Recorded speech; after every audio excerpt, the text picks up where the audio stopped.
Radio Jamouaga et de vous faire atteindre votre but. Radio Jamouaga, la radio des leaders. 92.4 Radio Jamouaga 92.4. Comme annoncé, je reçois sur ce plateau l'apôtre Pascal Diadji de France. Il est du ministère Word, une action évangélique à mission. Bonjour apôtre. Bonjour. Et bienvenue sur notre plateau. Merci à vous. Vous êtes au Burkina dans le cadre d'un séminaire d'enseignement qu'organise le ministère MCC. Qu'est-ce qu'on peut attendre d'une telle rencontre spirituelle avec votre participation, bien sûr? Déjà, que le nom du Seigneur soit béni. Et ce serait une grande bénédiction pour mes frères burkinabés. Je profite même de l'antenne déjà pour saluer le Père de la Nation, le bishop et révérend Papa Karambiri, et aussi le bishop MC qui me reçoit ici au Burkina. Quand Dieu permet qu'il y a des thèmes comme ça qui sont débattus, c'est parce que son peuple en a besoin. Et ce thème, je pense que ça va nous faire énormément de bien. Car le peuple burkinabé a traversé pas mal de turbulences dans ces derniers temps.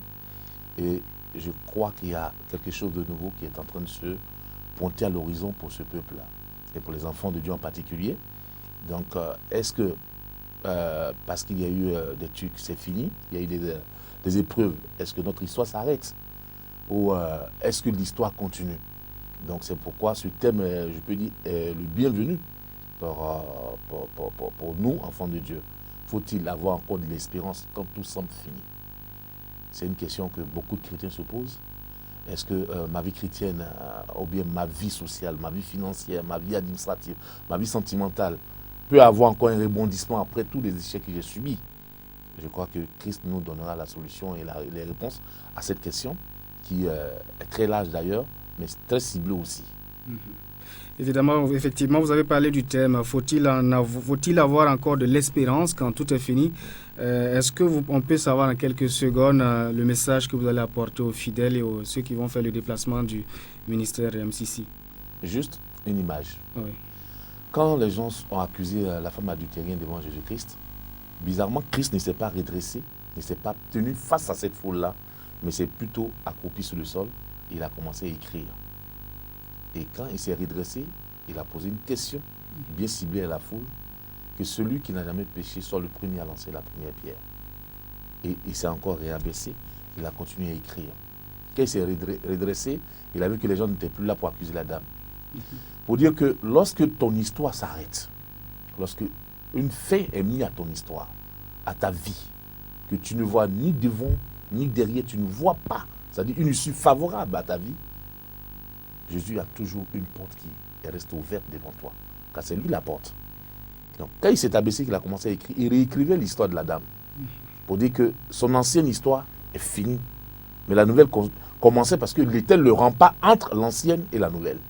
Donc, quand un chrétien ayant accepté Christ, vu des situations difficiles, cette situation ne doit pas mettre fin à sa vie, sur tous les plans, que ce soit financier, matériel, social, administratif et conjugal. Il y a toujours une issue favorable qui est devant lui. Mais à lui de voir cette issue-là. Donc, ce thème va nous amener à comprendre que le chrétien doit toujours espérer. Qu'il y a toujours... L'espoir, c'est en fait le fondement du christianisme. Les autres religions nous parlent d'autre chose. Mais nous, l'espérance est la base même de notre croyance. Parce que c'est ça qui est notre foi. Nous espérons un jour rencontrer ce Seigneur dont nous parlons tant. Parce que nous n'avons jamais vu. Mais nous voyons ces miracles qu'il fait. Donc, ce thème est pour nous dire que tout est encore possible. Le chrétien doit espérer, c'est vrai. Le Burkina Faso aussi vient de traverser une période difficile. Est-ce que c'est ce même mot d'espérance que vous avez pour le pays des hommes intègres? Oui, parce que ce pays il y a, comment on appelle ça, comment je peux dire, le slogan de ce pays nous interpelle nous tous. Le pays des hommes intègres. Dieu a demandé une seule chose à Abraham, n'a pas demandé deux choses à Abraham. Il dit, sois intègre et je te bénirai. Donc si une nation décide de prendre ce que Dieu a dit à celui qui l'a appelé, cette nation a un devoir d'attendre quelque chose de la part de l'Éternel. Et au jour d'aujourd'hui, nous voyons que l'Église au Burkina est en train de faire un grand mouvement de réveil qui est en train d'impacter. Je suis arrivé hier, j'ai vu un peu l'accueil qui m'a été réservé à l'aéroport, j'ai vu les chrétiens, j'ai vu un peu ce qui est en train de se faire. Donc ce pays est en train de se lever. Donc il n'y a pas de raison que ce pays ne soit pas sur la destinée que Dieu a préparée pour ce pays. Et je crois que ces élections-là vont démontrer que Jésus-Christ est encore vivant. Il a déjà pointé son nez quelque part, mais les gens n'ont pas encore bien fait la lecture. Mais dans les élections, Dieu va choisir celui que lui veut pour cette nation, avec que cette nation connaisse sa croissance. Okay. Je rappelle que vous êtes le responsable du ministère Word d'une action évangélique Elle Mission basée en France. Dites-nous un mot sur ce ministère et quelle est sa particularité. Ce ministère, Dieu m'a fait la grâce de le mettre en place en 1996, après que j'ai été converti par Feu Prophète Kakou, cet homme à qui je dois beaucoup dans le ministère, qui m'a tout appris. Et en 1993, quand on a commencé à implanter les églises Fospo en Côte d'Ivoire, Dieu m'avait donné la révélation par rapport à mon appel. Donc, quand il m'a ouvert les portes internationales, il m'a donné le nom du ministère, qui en français signifie l'émission La Parole en Action. Et j'ai d'abord établi la première base en France, et ensuite on a commencé à implanter un peu partout. Ce ministère se veut un peu, disons, un centre de rassemblement et de revers spirituel pour amener le chrétien à entrer dans sa destinée. Quand je dis destinée, c'est vrai que lorsqu'on est converti, la plupart des chrétiens s'arrêtent au parler en langue, au miracle de Dieu, la guérison et tout. Mais la guérison, ça fait part. Notre salut, c'est vrai. Mais nous sommes sur la terre et il y a des témoins autour de nous. Et la Bible même dit que nous sommes entourés d'une nuée, d'un si grand nombre de nuées de témoins. Donc les gens doivent voir comme Christ croissait en statut et en sagesse devant les hommes. Quelle est la différence entre moi et le mondain? Qu'est-ce que Christ a fait dans ma vie? Ce n'est pas seulement quand il m'a guéri, mais il y a des choses qui sont palpables, c'est-à-dire le changement véritable de la nature humaine, de la personnalité et de mon devenir. Qu'est-ce que Christ a fait pour moi dans ma marche chrétienne, dans ma marche intellectuelle, dans ma marche scolaire et tout ça. Et au jour d'aujourd'hui, les chrétiens sont disons, focalisés seulement que sur le bien matériel. Non, Dieu m'a béni, j'ai eu une voiture ou bien je me suis marié. Mais ce n'est pas ça seulement. Il y a beaucoup d'autres choses, beaucoup de domaines. Il y a des chrétiens qui peuvent devenir On a vu le cas de lui qui est médecin.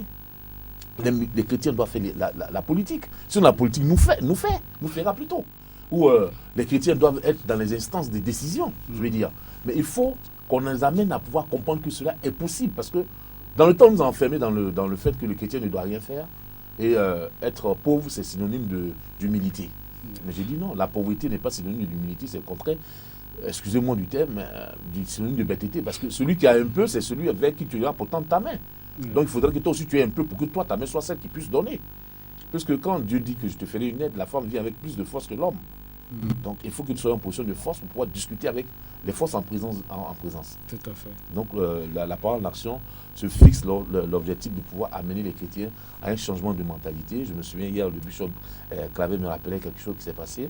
Quand j'ai été converti en Côte d'Ivoire, la plupart des chrétiens avaient pour habitude de se mettre dans des habits un peu bizarres, tout. Je leur ai dit non. Moi, je ne peux pas sortir d'un milieu et puis venir afficher un autre truc. Donc, j'avais ma manière d'être et qui a amené les chrétiens à être révolutionnés dans l'esprit pour pouvoir adopter une tenue vestimentaire un peu adéquate. C'est ça. Voilà, donc voilà un peu. Ok. Très intéressant. Voilà, par rapport à ce programme qui commence bientôt, quel appel avez-vous à lancer au peuple pour une grande participation? Déjà, je leur demande de venir massivement parce que le thème est un thème, je peux dire, d'impact qui normalement révolutionne la vie de celui qui écoute. Et en plus de cela, déjà on a vu hier déjà le Seigneur à l'œuvre qui a commencé, malgré qu'il n'avait plus, mais il avait vraiment du monde. Et les gens ont été sérieusement bénis parce que le bishop m'a piégé. Depuis que j'ai été converti, je n'ai jamais donné mon témoignage de conversion en entier. Et hier, il me met devant tout le peuple en me disant, tu vas donner ton témoignage de conversion. Je ne pouvais pas écorché, j'étais obligé d'aller jusqu'au bout du témoignage. Les gens ont été bénis, les gens ont été restaurés. Et je vais leur dire de venir pendant ces 4 jours que nous allons voir. On a passé ces 3 jours-là. Dieu va faire des choses. Que ce soit des cas de maladie, des cas impossibles. Parce que moi, souvent, j'ai pour habitude de dire aux gens, je ne veux pas que quelqu'un me dise j'ai mal à la tête pour qu'on prie pour lui. Parce que ça peut être la fatigue, ça va passer. Mais qu'on nous amène des cas impossibles. Le sida, l'Ebola, les choses que la médecine a déclarées impossibles. Jésus-Christ, c'est dans les défis. Donc nous sommes là, Dieu nous a fait la grâce. Je ne suis rien, je ne suis qu'un simple homme. Pour ne pas dire même la serpillère de Jésus-Christ. Il y a des grands hommes de Dieu plus que moi, je ne suis rien du tout, je suis qu'un enfant. Mais Dieu nous a fait la grâce de pouvoir parler de sa part, il fera du bien au peuple. Je demande à ce que les gens viennent et nous allons vivre des moments intenses avec Jésus-Christ.